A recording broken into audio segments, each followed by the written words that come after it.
The end of September 2022 was marked by Hurricane Ian, which caused massive damage in Florida, USA, and then moved northwest through South Carolina, continuing to leave devastation in its wake. As a Category 1 hurricane, Ian made landfall in South Carolina on September 30th.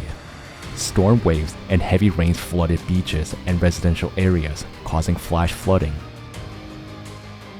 People had to be rescued from flooded cars, while buildings surrounded by water and piers were swept into the ocean.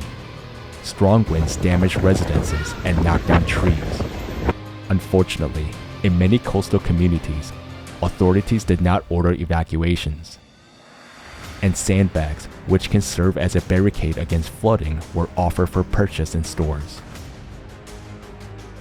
More than 170,000 users were affected by the power outages. In South Carolina, this is the first hurricane to make landfall in nearly 6 years.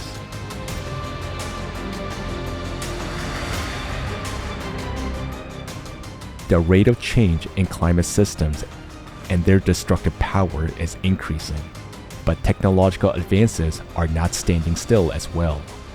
We can introduce effective technologies everywhere that will help save lives of millions of people in emergency situations. How can this be done? We invite you to find out together at the forum on November 12, 2022.